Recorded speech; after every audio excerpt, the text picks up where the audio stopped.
Doo-doo-dee. It's Nandi! Hello friends, we're here today with another character showcase.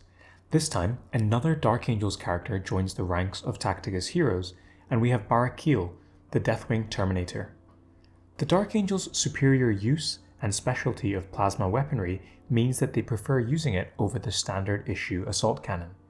We'll see shortly how the plasma cannon forms an integral part of the character. We'll run through the character showcase in my usual style, character kit and traits, gameplay showcasing his abilities, followed by my infographic and then some deeper analysis. We'll also discuss the mechanics of blocking because that's crucial to how this character works. Alright, let's go. Baraqiel's character model is beautiful and is the first true Terminator model with its helmet included that the Imperial Alliance gets. He is equipped with a massive plasma cannon in his right hand that we'll get to shortly. In terms of traits, we can see these on the top right of the screen. He has the Deep Strike trait that has so often accompanied the Terminator units in-game already. He also has Crushing Strike, which means that he deals 50% bonus melee damage if he hasn't moved. He also has Heavy Weapon, which lets him deal 25% bonus ranged damage, again if he hasn't moved. The Heavy Weapon trait makes him quite interesting alongside Thaddeus Noble, and I'll explain why later on. His final trait is Terminator Armor, so nothing new that we haven't seen before. His stats on screen are pictured at Diamond 3, and you can see that he has a movement of 2, as do all of the Terminators in the game. He has a melee power attack at 3 hits, and no ranged attack on his basic profile. His items are pictured on screen. He has the Heavenfall Blade, the special Dark Angels weapon that gives 40% crit chance, higher than anything else in the game. He also has the 35% block item, as well as a block booster, giving him a total 40% block chance at legendary rarity. Things get more interesting when we look at his active ability, Plasma Cannon. This ability starts on a 1-turn cooldown, but does a big 3-hit plasma attack to an enemy unit and the units behind. You can use this active multiple times per battle, but there is a 1-round cooldown between uses. Baraqiel's passive ability is Deathwing. This triggers whenever Baraqiel blocks an attack. If and when he does so, the passive increases Baraqiel's damage by the same amount for 1 round, for both his melee attack as well as the plasma cannon active attack. This bonus is doubled if Baraqiel is attacking an enemy Chaos unit or is adjacent to a friendly Dark Angels unit. Let's now take a look at how all of this plays out in game. His active ability is pretty straightforward. In this clip, we attack a bunch of units that are stacked up against one another. I've artificially given them loads of HP for the purposes of testing. Baraqiel initially moves to the high ground and then does a plasma cannon attack against the enemy. This hits the target in front as well as both behind it for some damage. I've taken a screenshot of this damage and we'll leave it off to the side for now. When we cycle through to the next turn, we can see that the ability is on cooldown. On turn 4, we can attack again, and this time the damage that we deal to those units is much higher, courtesy of the multiplicative 25% damage boost from Heavy Weapon and High Ground. There are a couple of things to point out with the passive. In this clip you can see that despite multiple blocks happening from a single attack, it only adds a single charge to Baraqiel. We then cycle back to Baraqiel's turn and you can see the UI tooltip just next to his character portrait showing how many stacks of his passive he has. Baraqiel gets this bonus for 1 turn, and when we cycle back to the enemy's turn, the buff disappears. Before we get to the infographic, it's worth doing some analysis. Firstly, how does blocking work? You may remember this Markov chain concept from my critical hits explanation video. I have it on good word from Tawan and the wiki guy that it works like the diagram is laid out on screen.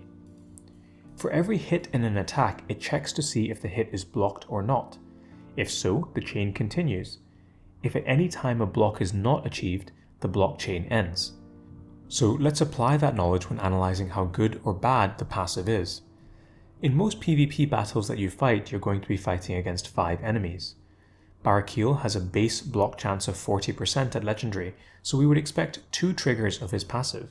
However, this assumes that every single enemy on the other team has targeted Baraqiel with their attack, which isn't that realistic.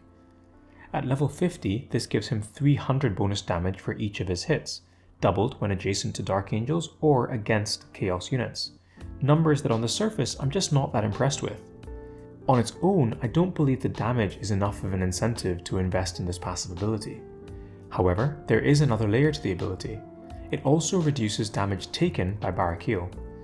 Damage reduction is an interesting thing, and it works on the same layer of the damage ladder as buffs like Calgar or Eldryon.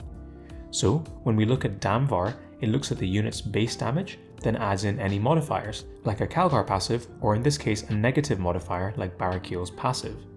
It then uses this new number as the Damvar check of pierce ratio versus armor. On this slide you can see the math. As the passive ability becomes more powerful, the amount of damage dealt by Ragnar starts to drop off per hit. I've even given Ragnar some boosts from Calgar and Eldryon to make the numbers seem a little bit more representative of a real gameplay situation. Now, if we take this concept to a legendary release event, especially where there are chaos enemies, Baraqiel becomes an absolute monster. These are the stats of a legendary release event, level 14 Rubric Marine, pulled from the current Karn legendary release event. With 2 block triggers, the Rubric Marine does 57 damage per hit against Baraqiel. I'm going to let that sink in. In the words of my niece, say less. On screen is my usual summary infographic.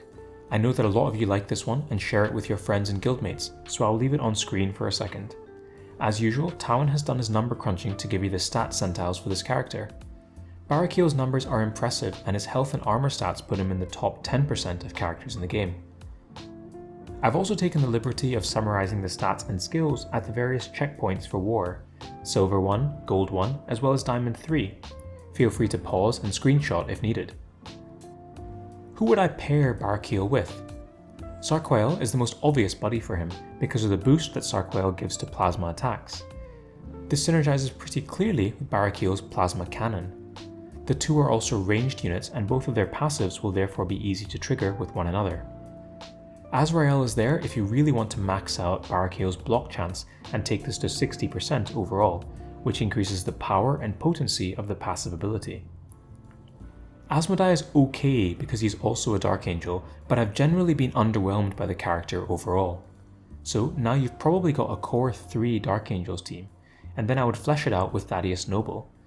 Thaddeus has an interesting interaction here. Up until now, every character with a heavy weapon trait has dealt ranged damage with their attack. Baraqiel is the first character with the trait that only has a melee basic attack. Despite that, Thaddeus still increases the damage dealt through his spotter passive, as seen on this screenshot. The 5th slot is flexible for the time being, and maybe the final Dark Angels will be the one to finish the team off, or characters like the Tyrant Guard to reduce damage taken, or Varro to increase the block chance. We'll take a quick sidestep here and talk about multiple blockchains. Characters like Varro make this relevant because they give the character a second blockchain. This works like shown on the diagram on screen. You roll first against the blockchain that blocks the higher amount, and if that fails, on the second blockchain. This means that Baraqiel has a 60% initial block roll with Azrael, and then a further 50% block roll if Varro is also there, bringing Baraqiel's total block chance up to 80%. To quote my niece again, say less. Where is Baraqiel going to shine? It's clear that he will be excellent in legendary release events, especially against chaos units. I think he's going to be the linchpin that starts to tie the Dark Angels together in PvP as well. I kind of like the idea of him in Tournament Arena too, teleporting him to a high ground point that provides control over an area of the map or a conquest point. If the enemy don't defeat him straight away, then he unleashes a powerful attack with a multiplicative high ground and heavy weapon bonus.